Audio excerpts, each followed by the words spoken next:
8h14, Nicolas Joly avec l'invité d'ici matin. On s'intéresse à la justice pour les animaux. Car c'est bien ce que réclame la SPA dans un procès qui s'ouvre aujourd'hui à Belfort. Un couple de chiots mis en cause pour mauvais traitement, abandon et détention de cadavres d'animaux. Des dizaines de chats morts avaient été retrouvés dans leur maison, certains dans le congélateur. De quoi indigner les associations de défense des animaux. Bonjour Amandine Sanvicens. Bonjour. Cofondatrice de l'association PAZ, Projet Animaux Zoopolis.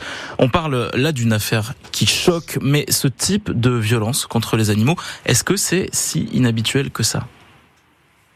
Non, c'est ce qu'on appelle la maltraitance animale est en effet malheureusement très répandue. Nous, ce qu'on dénonce et ce qui me met en colère, c'est aussi l'impunité qui est généralisée en France. C'est-à-dire que là, en effet, vous citez une affaire où il y a heureusement une audience et on l'espère un jugement exemplaire. Mais je tiens à rappeler qu'on a quand même très peu de lois en France qui protègent les animaux, mais on en a une qui est quand même importante, qui est l'article L521, qui est le fait de punir donc ce qu'on appelle les actes de cruauté sur les animaux jusqu'à 3 ans d'emprisonnement et 45 000 € d'amende. Et je peux vous dire que une telle peine est, moi je ne l'ai jamais vue en fait, qu'on aille jusqu'à de la prison ferme, des amendes exemplaires. Et donc en fait, ça veut dire qu'on a de la justice en fait qui applique très peu la loi. D'où notre question de ce matin, finalement. En fait-on assez pour lutter contre les violences envers les animaux ? Geneviève nous appelle de Delle. Bonjour Geneviève. Allô Geneviève ? Bonjour. Oui, bonjour. Quel est votre avis sur la question ? Moi, la question est on devrait mettre une loi, on doit déclarer les chats et les chiens. Dans le temps, on payait un impôt pour les chiens. Moi, j'ai connu ça dans les années 50. Alors, moi, je dis, il ne devrait pas y avoir, parce que moi, je fais partie de l'association à Dedel, pour les chats. Le nombre de chats, moi, j'en ai 5, et tous les chats que j'ai récupérés. Merci beaucoup Geneviève pour votre témoignage. Faire évoluer la loi pour mieux protéger les animaux. Amandine Sanvicens, cofondatrice de l'association PAZ, est-ce que ça vous semble possible faire évoluer la loi ?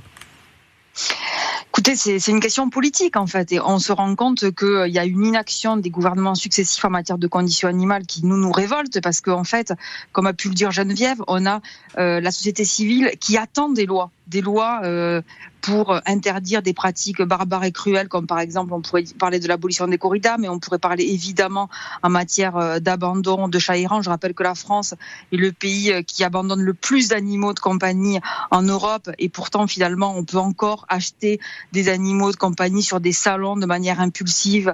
Et donc voilà, donc il y a très peu de lois qui protègent les animaux et elles sont très mal appliquées. Moi je voudrais aussi dénoncer la situation que bien souvent on a des associations qui déposent plainte sur des actes de cruauté comme nous on a pu le faire, et on a des parquets qui choisissent délibérément de classer sans suite. Donc on n'a même pas de jugement, en fait, on n'a même pas d'audience parce que ils considèrent peut-être que ce n'est pas la priorité, alors qu'il y a des preuves dans les dossiers, etc. Et donc, que la société demande des comptes. C'est un sujet qui effectivement fait réagir. Et à la question qu'on pose, la justice en fait-elle assez ? Catherine nous appelle de Le Puy. Bonjour Catherine. Bonjour à tous. Alors votre avis sur cette question ? Bonjour. Mon avis, c'est qu'il y a des lois qui protègent les animaux, mais qui ne sont pas respectées. Comme par exemple, il est absolument obligatoire en France de faire immatriculer ces animaux, de les faire identifier. Et ça n'est respecté que dans les associations. Les gens qui achètent, qui se procurent des chatons, bon, je parle plus de chatons parce que je suis plus dans le domaine, pas hors association, ils les font pas identifier. Amandine Sanvicens, effectivement, c'est quelque chose que vous constatez. C'est un gros problème. Amandine Sanvicens de l'association PAZ, c'est quelque chose que vous constatez, ce non-respect finalement des règles qui existent pourtant ? Complètement. Et en fait, là où ça peut devenir extrêmement grave et pour nous scandaleux, c'est quand on peut avoir aussi des administrations qui ne font pas appliquer la loi. Je veux dire, par exemple, on a une loi qui a été adoptée en 2021, qui est quand même une loi historique, parce que jusqu'à présent, on n'avait pas eu de nouvelle loi adoptée au Parlement qui, par exemple, interdit le fait de présenter dans des discothèques, dans des boîtes de nuit, des animaux sauvages ou domestiques. Et nous, on a toujours en train d'alerter le ministère de l'écologie en disant, regardez, il y a tel cas, par exemple, l'Aquarium de Paris, mais d'autres qui continuent en fait à exhiber des animaux dans des discothèques. Donc en fait, on a peu de lois, elles sont pas appliquées. Je pourrais parler, par exemple, on s'est battu, vous savez, à Belfort pour que la mairie cesse de gazer les pigeons. Ça, c'est une pratique qui aujourd'hui est légale. Et nous, on se bat pour qu'elle devienne illégale. Donc d'un côté, en effet, on a la justice qui applique peu la loi avec des peines en fait qui sont bien trop faibles, ou même des lois qui sont pas du tout appliquées.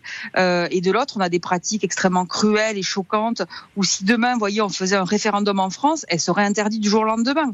Donc on a clairement une absence de volonté politique et qui ne prend pas au sérieux la condition animale au niveau notamment du gouvernement, mais on pourrait parler aussi des élus locaux. Et donc il y a beaucoup de travail et on espère vraiment que ça va bouger. En tout cas, on fait tout pour. Et peut-être un moyen aussi au niveau des moyens de la justice. Je vous lis le commentaire sur notre page Facebook de Mickey qui nous dit « Ce ne sont pas le nombre de signalements le problème, mais la réponse inexistante de la justice face à toutes ces horreurs. Aucun suivi lorsqu'une interdiction de détenir un animal est prononcée. » Ça veut dire que même quand les peines sont prononcées, il n'y a pas le suivi judiciaire derrière, c'est ça ? Tout à fait. Non, mais ça, c'est une remarque qui est très, très importante.